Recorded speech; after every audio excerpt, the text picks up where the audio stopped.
You're listening to the Flip My Funnel podcast, a daily podcast dedicated to helping B2B marketing, sales, and customer success professionals become masters of their craft.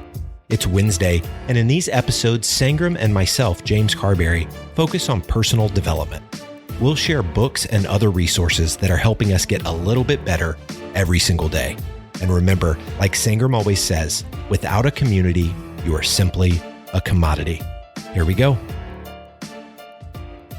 Welcome to the B2B Sales and Marketing Exchange. This session is 5 roadblocks that will wreck ABM programs. This is a hot topic for me. I spent a ton of time on this over the last couple of years, and I'm definitely excited to be here talking to you about it today. So just a little bit about me before we get started. My name is Daniel Engelbretson, and I am a B2B marketing practitioner through and through. I spent the first 10 years of my career really focused on building demand generation organizations from the ground up. You know, straight out of school, I went to undergrad for marketing and economics. Straight out of school, I was building a demand generation team. And I did that across a couple of startups and then also a couple of large Fortune 500 manufacturers. You know, then I got my MBA in marketing and analytics as well. And in the last couple of years, I started a business focused on helping businesses build and launch demand gen organizations with a pretty heavy emphasis on account-based marketing. So a couple of colleagues and I started that up. And here I am today, where I spend the vast majority of my time building ABM organizations. So just to jump in, I like to start by defining account-based marketing. And there's a ton of different definitions out there, but I'm a fan of this one. So account-based marketing is a strategic approach that coordinates personalized marketing and sales efforts to open doors and deepen engagement at specific accounts. So I like this one because it peels a couple of things back pretty well. One is strategic. And I think one of the points I like to make when you're thinking about account-based marketing is it's not really a tactic or a program or a campaign. It is definitely a strategic approach, and you are shifting the way your business is going to go to market using the account-based approach. And the second piece here is personalized. And I think when you really get after ABM and ABM at scale, it is really about relevancy or personalization. And it is about how do you make your marketing as relevant as possible at scale. Then bumping over to marketing and sales, I think while it's called account-based marketing, it is very much a cross-functional thing, and it requires a lot of alignment across the organization to be thinking critically about, well, who am I targeting and why? Why are we targeting them? And then bumping over to open doors and deepen engagement, a lot of times you think about account-based as a net new acquisition strategy, but it is also very much engaging your existing customers, whether you've got a retention play or even if you just want to call it what I call a customer love program, you know, but there's a lot of opportunity both with existing customers and net new customers. But ultimately, you might be asking yourself, well, why ABM? And, you know, you probably came to this session for a reason. And part of that is because either you're thinking about launching an ABM program, or maybe you've already launched an ABM program and you're having some problems with it. But ultimately, or maybe you have an excellent ABM program and you just want to get another perspective. But ultimately, I think there's kind of 4 real categories of reasons of why ABM. And the first is ROI. Most marketers will tell you, and most of the research will tell you, the ROI on an ABM program is substantially higher than any other approach. The second category is around win rate. Most of the research and a lot of the marketers will tell you that when you run an ABM program, the leads that you generate or the deals that your opportunities you generate into the pipeline, they close at a substantially higher rate. The third category being costs. Not everybody's mind jumps to cost when you think ABM, but the reality is that at scale, your cost per acquisition does go down quite a bit. Forrester says 40%. You know, and the fourth category is velocity. A lot of people jump in on ABM or reading about ABM, and you read a lot about velocity. Well, that kind of breaks into 2 things. The first is the speed at which you build your pipeline, and the second is the speed at which you close that pipeline. And this stat is about building the pipeline, but there's tons of stats about closing the pipeline as well. So ultimately, better ROI, better win rates, better costs, and better velocity. So when you really want to sum it up, it's about efficient demand generation or efficient marketing. So how did we get here? How did ABM become a thing, and why is it so popular? And I think if you've been around demand generation a long time, a lot of people will tell you, well, ABM is nothing new. ABM is just good marketing. And I don't disagree with that per se, but there are definitely some very stark contrasts between a traditional demand gen and an account-based program. And one of the ways that I like to demonstrate that or illustrate that is through this idea that it is very possible to generate a very well executed demand generation campaign and not actually get any business from it. And I, in my own experience, I can think back on at least one campaign where we built and launched this campaign and generated a ton of highly qualified leads over to the sales team. But in this particular one I got in mind, the sales team literally didn't call any of them. And they didn't call any of them because it wasn't their priority. It was end of quarter. They had a different quota they were trying to hit. And that type of lead with that type of business was just not what they were after in that quarter. And that demonstrates a pretty fundamental lack of alignment between sales and marketing. And, that was a hard lesson to learn, I think back in 2012 or 13. But I think, even if you haven't had that kind of an experience, one that we can all relate to is your website. So if you think back on the last 100 leads that came through on your website, the last 100 form fills that came in on your website, what percentage of those form fills were leads, actual leads? And what percentage of those were leads that your sales team actually wanted? And I'm not saying the inbound leads aren't good or the inbound strategy is not good. I'm just saying traditional demand gen has that type of inefficiency in it. You're going to collect leads that aren't as important or aren't important at all to your sales team. And in account-based marketing, what has happened is the technology that's available and the data that's available has made it such that you can dedicate 100% of your time and energy and money in only generating leads that your sales team wants in the first place. So that's a very significant difference in how the two approaches work. And that's really a lot of the kind of fundamental impetus behind account-based marketing. So to sum it all up and kind of tee up the next section of this presentation, the way I think about account-based marketing in the most simple terms is saying the right thing to the right person at the right time. And if you were able to put all of your energy and all your money and all your time into only saying the right thing to only the right people at only the right time, what would that do? Well, that would probably have you spend less money and generate more for it. And that is ultimately what you're trying to do with ABM. But it is very much predicated on having a strong value proposition that you understand and that your audience understands. So assuming that you have a strong value proposition that you understand and you understand which audience cares about that value proposition, the fundamentals of ABM are universal.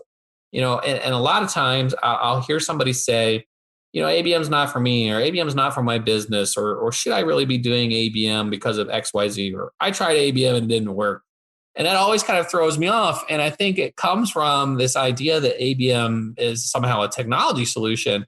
And while technology is a certain part of it, ABM is not a technology solution. It is an approach. It is how you choose to design and execute your marketing efforts and in many ways your sales efforts. And so if the idea of saying the right thing to the right person at the right time at scale resonates with you, well, then ABM resonates with you. And I would argue there is no business to business on the planet that is not a universal truth for, saying the right thing to the right person at the right time at scale. So that is really the foundation of account-based marketing. So as you're doing that, the first roadblock is really, well, who is the right person that I should be saying it to, and finding that right person. And that is a collaboration roadblock. And so right out the gate, it is not possible for your marketing team to decide who the best fit accounts are to target by themselves. Just like it's not possible for your sales team to decide by themselves what makes an account the best fit account. And there's different, I think that balance kind of ebbs and flows depending on how mature your business is or how long you've been in market. But at the end of the day, to get the most complete view into who you should be targeting and why you should be targeting them, that is a collaborative effort. because you're trying to answer the question of what kinds of deals do I want more of and how many of them do I want? And you might say, well, you know what? I want as many deals as I can get. But the reality is you don't. You don't want as many deals as you get, because if marketing gave you 100% of your market tomorrow, you would not be able to execute on that. And that is a real problem in scaled up demand generation, is that marketing can outpace the sales team's ability to receive and act on leads. So there's definitely a collaboration that goes into balancing who are we going to target, why are we going to target, and how many and how fast are we going to do that targeting. So to get after that, there's this process that is widely referred to as the ideal customer profile, or the ICP. And I think that sometimes, or you might be driven to build an ICP, like one ICP, and then get started. But the reality is that the ICP changes over time, and that it's very hard to define the ICP right out the gate on the first pass. And so that's why I put up here that the CEO needs to bless the partnership. And that's obviously a pretty big statement. And the reason for that is because your sales team and your marketing team, they might be willing to sit down now and talk through it. Or maybe you don't need anybody at the top talking to anybody into that conversation. But what will happen, or what can happen, is that you'll start executing your ABM program. You'll be 2 or 3 months in, and if things aren't going flawlessly, or the campaign's not executing what you thought it was going to be, various business partners, commonly sales, are going to burn out on participating in that conversation because they're not seeing the results. And the reality is that you cannot get the results of an account-based program. You can't get full productivity of an account-based program in 90 days. And so you really need to have the buy-in at the top that I don't know if forces is the right word, but strongly encourages a long-term being, 6, 8, 9, 10 months of the sales and marketing team working together and continuously providing feedback on who is the ideal customer profile and what makes it the ideal customer profile, and how well are the programs in place executing against that, and what have we learned and how do we want to change it? Because at its core, the first roadblock of collaboration, the ideal customer profile, is 100% crucial for the execution of the campaign, and you've got to be collaborating on it right out the gate. The second is what I call the cognitive overhead. And really, now that you know who you're going to engage, it's what are you going to say to them now that you're engaging? And ABM is really built on relevant conversation with prospects at scale. So how do you make sure that what you're saying to the prospect or to the account is the right thing? And to do that, you really have to have a pretty good understanding of your buyer's journey. And I think, and kind of part of that is understanding that there's very often more than one person at the account that you're engaging with or that has to be engaged to ultimately make the buying decision. So let's say maybe you're used to engaging the head of IT, but also the purchasing people have to be involved, or the compliance people have to be involved, or maybe there's InfoSec or something that has to be involved. And so knowing what you have to say to the account and how that's role nuanced is super important when you're collaborating on the content that you're then going to go create to execute the campaign. And it's very important that you don't do that in a vacuum. So as you're building this collaboration with your team and you're planning out how you're going to engage and what you're going to say, it's very important to be doing that in a cross-functional way. So you need to have documented your value proposition, and you need to have documented how you're positioned and how that value proposition is positioned across the markets that you're trying to engage with. And that seems like a pretty obvious thing, but it's pretty common that the business won't have actually written down what the positioning is for the product and how that's nuanced from role to role through some kind of personification of the value prop. So I think once you have kind of thought through what that positioning is and who you're trying to target, the real roadblock that comes to fruition here is launching the campaign without actually having everything that you need to say ready to be said. A lot of times I'll see marketers launch the program and they'll just have like an awareness piece of content or an education piece of content or whatever the case, but they won't have they won't have content to support the buyer journey from end to end. And that creates a lot of problems, because as you're trying to find the people who are just becoming aware of the problems that they have, and you're trying to educate them on how to solve those problems, and then you're trying to help them build preference for solving those problems with your brand. And then as they're building preference for your brand, you're trying to pull them through the buying process and get them to express some intent to buy and ultimately buy your product. As you're doing that, you can't stall out in the middle of your campaign and not have something ready to go, or not have the story ready to be told. Whether that's through collaborative assets, or whether that's through scripts with your BDRs, or whether that's in the sales process itself. So launching a program without thinking through the cognitive overhead of what is that journey and how is that nuanced along the way, it can really kill your program, or at worst or at best slow it down dramatically while you're trying to catch up. So as you're doing that, it's really important to note that you can't do it for just one role. You have to be thinking about the entire way that an account makes a decision and the people who are involved in making those decisions as you're thinking through the content and the journey that you want to pull this account down. So moving off of that into roadblock 3, well, now you know who you're going to target, and now you've thought critically about what you're going to say. There's a lot of importance of understanding how big is the target. How much impact is this campaign going to have on your business? And it's really hard to understand how much content should I create? What tactics should I launch? What technology should be in my mix if you don't know what kind of impact you're expecting to get from the campaign? And in the context of an account-based program, you can't understand the impact if you don't know how big the audience is. And so one of the biggest roadblocks that I'll see is that marketers will launch a campaign and they won't have an understanding of how big the audience is. And they won't be able to set expectations on the front end of what is this campaign going to deliver. And so I think really what you're trying to understand or facilitate is you want to balance relevancy of your program, your messaging, and your tactics with impact on the business. But as you're kind of scaling up that relevancy, there's a lot of cost incurred. So to be able to do that, this is the roadblock, you need to start out by understanding how big is my total addressable market, and like how many accounts in the world make up my total addressable market, and what percentage of that is my ideal customer profile, and who am I going to then go engage within that ideal customer profile. Because as you have those numbers, you can then level set, kind of like on the calculator on the right, with different attrition points on the funnel, and try to come up with a logical estimation of, well, how much revenue impact is this campaign really going to have? And if you're not seeing the right level of revenue impact, then you can also be thinking about, well, do I need to pour more accounts in, or do I need to improve my attrition rates, and what kind of things do I need to do that?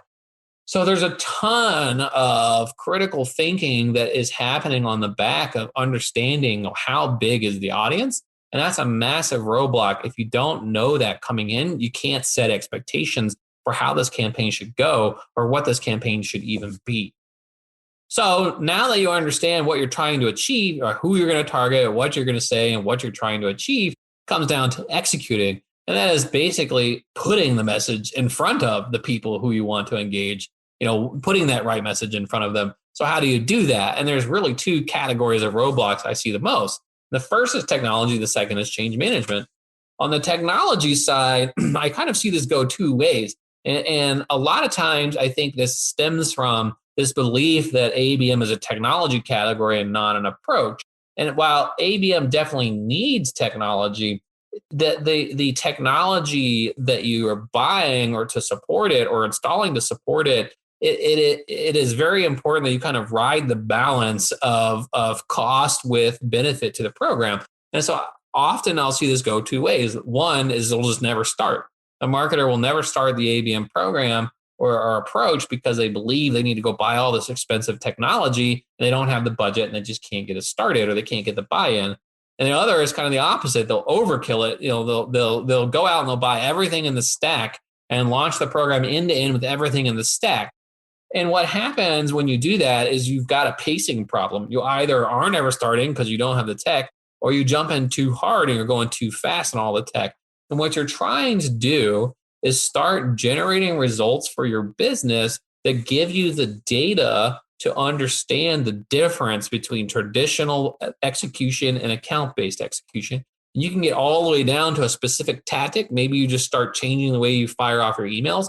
Or a great illustration of this is how you fire off webinar campaigns. Maybe traditionally you hit the broad audience, and instead, now that you're thinking about account-based, you run a campaign that only targets ICP customers, and you start to measure the difference between when you target everybody and when you target ICP customers. And wherever you can do that, whether that's with your outbound emails or with calling or with webinars, wherever you can start to do that and collect that data, then you're trying to ride the line in between that of how much technology you're buying to facilitate that. And maybe in the beginning, you don't need any technology to do that because you already have a marketing automation or whatever the case. But I think the roadblock here, this half of the roadblock is the importance of knowing the technology requirements to do that and not over investing so much that you're bogging yourself down with all this tech before you can even get started. The second half of this execution roadblock is change management. There's so much nuance to the output generated by a demand generation campaign versus the output generated by a ABM campaign. And in a traditional demand gen, you've got things like form fills, or at least you have a specific person's name, and maybe they've raised their hand either through a passive lead score or an active filling out a form. Now you're kind of tossing that one through a qualification process and on down to sales. Well, an account-based is not that cut and dry. An account-based, you are trying to engage the account before you know the specific person at the account. You might know the role, but you don't know the person. And you're trying to engage that person and siphon them off in the buying journey before that person would have ever engaged with a traditional demand gen tactic. And so to do that, you're looking at different tactics, you're looking at different metrics, you're looking at different insights that you're sucking out from that program to be able to understand at the account level, how is the account engaging and what do you want to do with that engagement? So the roadblock here in the change management is, number one, being able to even aggregate the information at the account level, whether that's taking your existing lead scoring and rolling that up at an account level, whether that's even having a view into the account, an account view, like what campaigns is this account involved in and what's the journey this account's taking, but being able to understand what's the story of the account that you're engaging. And the second piece of it is then interpreting that story and taking action on it. And this is a massive gap that a lot of ABM programs have, is there's nobody in traditional marketing whose job it is to account by account interpret what's happening in that account and take sales action on that. But there's also nobody in sales whose job it is to go read through a bunch of marketing metrics and interpret what happened and then go take action on that. And that's why you have this new org structure. It's not as new in some verticals, but it's very new in other verticals, where you have this BDR or SDR or ADR. But whatever the case, you've got this person who sits in between sales and marketing, receives the output of this campaign, interprets it, takes action on it, and queues up the opportunity for the sales team. So there's a ton of change management of being able to interpret and take action on that.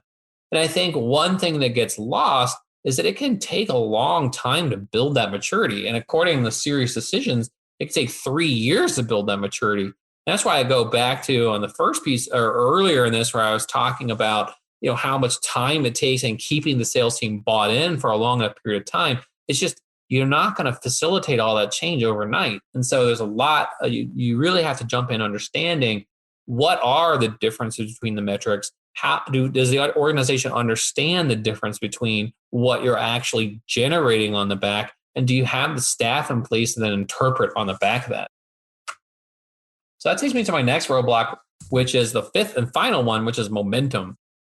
The stat that I like to lead with on this one is 52% of ABM programs fail in year one. And if you read this study, I think there's something like 76% of them come back and win in the next year, but 52% of them fail in the first year. And the two most common reasons for this, I believe, are either starting too broad or not starting at all. And by starting too broad, what will happen is the marketer will have too much technology, or they'll have too many targets, or too many campaigns, or too many different tactics they're trying to run down. And all that noise is distracting from the ability to actually generate a holistic campaign from end to end. And so if you start too broad, you can lose sight of what it actually takes to generate that initial point of awareness and pull them all the way through to a closed won deal at the other end.